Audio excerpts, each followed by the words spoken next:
आरक्षण के जनक छत्रपति साहू जी महाराज जी के चरणों में नमन करते हुए भारतीय संविधान के निर्माता परम पूज्य डॉक्टर बाबा साहब भीमराव अम्बेडकर जी के चरणों में नमन करते हुए सोती हुई कौम को जगाने वाले, घर घर में नेता पैदा करने वाले वाम से DS4 और बहुजन समाज पार्टी के संस्थापक मान्यवर काशीराम साहब जी के चरणों में नमन करते हुए उत्तर प्रदेश की 4 बार मुख्यमंत्री रही आयरन लेडी बहन कुमारी मायावती जी की इस मंच से दीर्घायु की कामना करते हुए सम्मानित साथियों, आज इस सभा में उपस्थित जिला जोन के प्रभारी आदरणीय डॉक्टर विद्याराम कौशल जी, साथ ही इस रण के दूल्हा, इस विधानसभा के प्रत्याशी आदरणीय कुलदीप सिंह सिकरवार जी, आप लोगों के बीच में आदरणीय बहन जी से आशीर्वाद लेकर के यहाँ आए हैं। साथ ही इस कार्यक्रम के आयोजक आदरणीय टैगोर जी,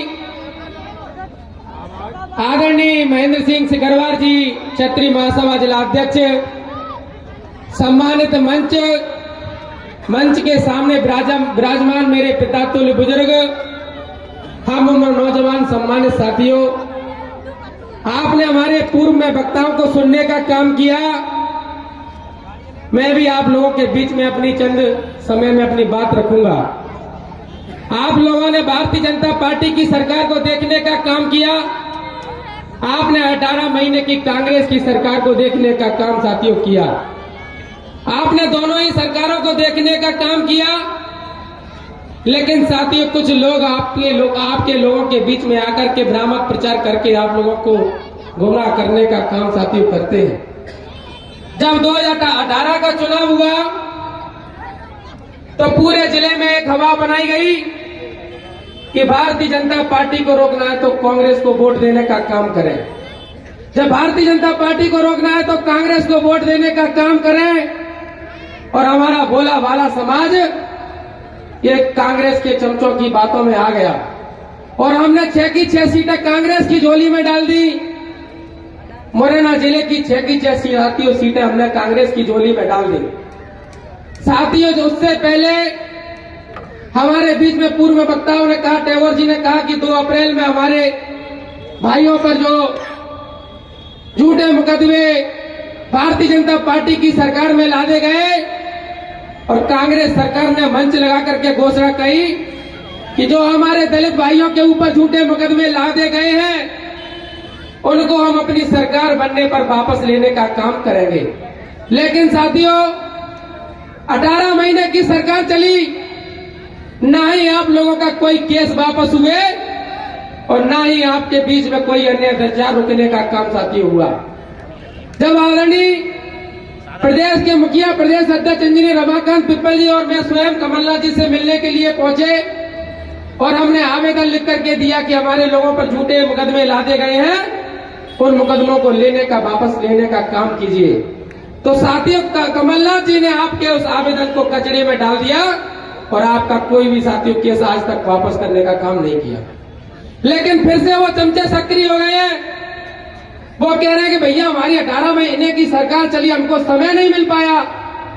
तो साथियों, उन नालायक चमचों से एक बात पूछना कि मध्य प्रदेश के बगल से राजस्थान स्टेट है और इस स्टेट में किसकी सरकार है? राजस्थान में किसकी सरकार है? कांग्रेस की सरकार है राजस्थान में। आप मध्य प्रदेश में केस वापस नहीं कर सके तो राजस्थान में कर लेते अगर आप लोग दलितों के सही मायने में देसी थे तो। आप लोग राजस्थान में ही अपनी सोच को बदल करके हमारे लोगों पर अत्याचार को रोक लेते।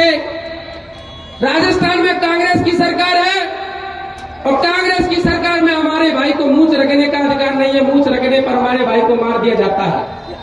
आप लोगों को पता होना चाहिए कि घड़े से पानी एक बालक पी लेता है तो हमारे एक बालक को घड़े से पानी पीने पर राजस्थान में कांग्रेस की सरकार के अंदर मार दिया जाता है।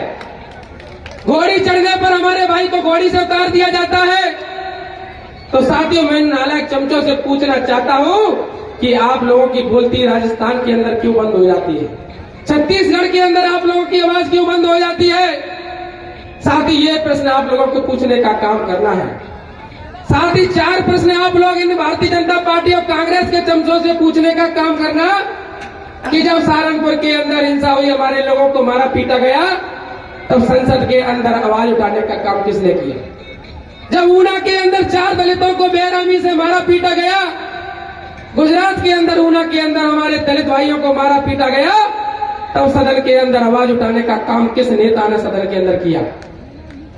जब साथियों रोहित वेमुला को मार दिया गया,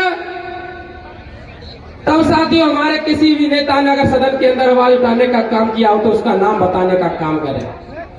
जब 2 अप्रैल में हमारे लोगों पे झूठे मुकदमे लादे गए, तब किसी भी साथी ने आवाज उठाने का काम किया हो तो उसका नाम बताने का काम करें। ये 4 प्रश्न भारतीय जनता पार्टी कांग्रेस के नेताओं से आप लोगों को करना है और पूछना है कि जब आप लोगों ने हमारे हक अधिकारों की लड़ाई जब सदन में नहीं लड़ी, जब आप लोगों की खातिर परम आदरणीय बहन कुमारी मायावती जी ने सदन से बोलने की बात रखी, तो सिर्फ 3 मिनट का समय सभापति महोदय जी ने दिया। तो आदरणीय बहन जी ने दुखी होकर के कहा, सभापति महोदय जी, मैं अपने समाज के अंदर अत्याचार को सदन के माध्यम से रखना चाहती हूँ।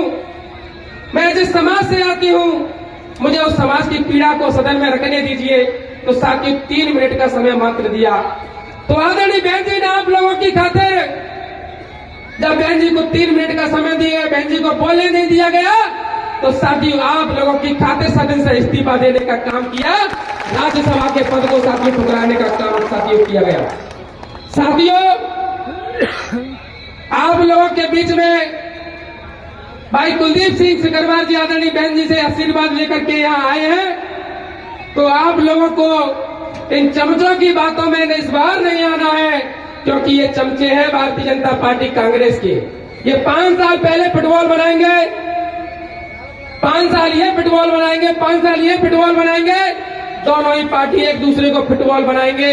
एक शायर ने कहा है कि कभी चिलमन से तुम जाको, कभी चिलमन से हम जाके, कभी भारतीय जनता पार्टी तो कभी कांग्रेस पार्टी, कि कभी चिलमन से हम जाके, कभी चिलमन से तुम जाको, और लगा दो आग चिलमन में, ना ये जाके और ना ये जाके। आप लोगों के बीच में एक लाइन और कहना चाहता हूँ, जब कांग्रेस के बाबा साहब जब पार्लियामेंट 26 जनवरी 1950 को पार्लियामेंट से निकल रहे थे, तो कांग्रेस के नेता कृपलानी बाबा साहब से कहते हैं कि बाबा साहब आज आपके चेहरे पर अजीब सी खुशी है, ये खुशी और चमक का कारण क्या है? तो साथी बाबा साहब कहते हैं कि कृपलानी मैं बहुत खुश हूं, इस देश के अंदर सदियों से चली आ रही परंपरा को मैंने तहस करके रख दिया है। पहले किसी रानी के पेट से राजा पैदा होता होगा, लेकिन अब किसी रानी के पेट से राजा पैदा नहीं होगा। मैंने ऐसी व्यवस्था को जन्म देने का काम किया है। साथियों बाबा साहब से कृपलानी कहते हैं, ये बात तो सही है कि आपने अपने समाज को वोट का अधिकार दे दिया है, लेकिन ये आपका बहुजन समाज है, गरीब है, ये आपका बहुजन समाज है, लाचार है, बेसहारा है। डॉक्टर अंबेडकर हम आपके वोटों को खरीद करके अपनी सरकार बनाएंगे और आपके लोगों पे ऊपर हुकूमत करने का काम करेंगे। बाबा साहब कहते थे बात तो सही है कृपलानी तुम्हारी कि मेरा समाज गरीब है, मेरा समाज लाचार है, बेसहारा है, लेकिन जिस दिन मेरा ये बहुजन समाज वोट की ताकत को समझ जाएगा कृपलानी, उस दिन तुमसे बड़ा भिखारी पूरी दुनिया के अंदर नजर नहीं आएगा। साथियों आज हम लोग चंद लालच में अपने वोट की रक्षा नहीं कर पाते। मानवर काशीराम साहब ने कहा था कि हम आपको अपने वोट की रक्षा बहन बेटी की रक्षा की तरह करना है। हमको चंद लालच में आकर के इनके लालच में नहीं आना है और अपने वोट को सही जगह पर बहुजन समाज पार्टी में डालने का काम साथियों करना है। साथियों आप लोगों के बीच में अभी माननीय डॉक्टर विद्याराम कौशल जी भी बैठे हुए हैं, वो भी अपनी बात रखेंगे। यहाँ उमड़ा है आने वाली 14 तारीख को मुरैना के मेला ग्राउंड में आप लोगों को उपस्थित रहना है। आप लोगों के सम्मान के स्वाभिमान की प्रतीक आदरणीय बहन कुमारी मायावती जी मुरैना मेला ग्राउंड में 14 तारीख को पधार रही है। आप लोगों को भारी तादाद में मुरैना में साथियों उपस्थित होना है। साथ ही 17 नवंबर को भाई कुलदीप सिंह सिकरवार जी को हाथी के सामने वाली बटन दबा करके भारी बहुमतों से विजय बनाने का काम करना है। कुलदीप भैया, साथ ही कुलदीप भैया, जो लोग कहते थे कि बहुजन समाज पार्टी खत्म हो गई, मैं आप लोगों से कहना चाहता हूं, जब से मुरैना और सुमावली का जो निर्णय हुए हैं, उनसे भारतीय जनता पार्टी और कांग्रेस के साथियों पैर नहीं टिक रहे हैं, वो पूरी तरह से खत्म हो चुके हैं, पूरी तरह से खत्म हो चुके हैं।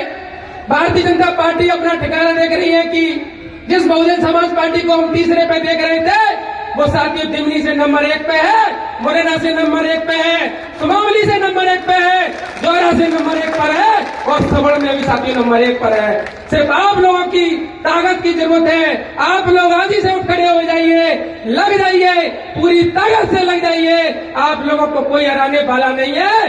काशीराम साहब ने कहा था, जाति और हाथी का कम्युनिकेशन बना लेना, आप लोगों को कोई साथी हराने वाला नहीं है। हाथी वाले हम बैठे हैं और जाति वाले इनके साथ खड़े हुए हैं। साथियों, जाति और हाथी के साथ हमको कोई हराने वाला नहीं है। इसीलिए 4 लाइनें कह के अपनी वाणी को विराम दूंगा कि कोई कहता है हिंदू खतरे में है, कोई कहता है मुसलमान खतरे में है, कोई कहता है हिंदू खतरे में, कोई कहता है मुसलमान खतरे में है।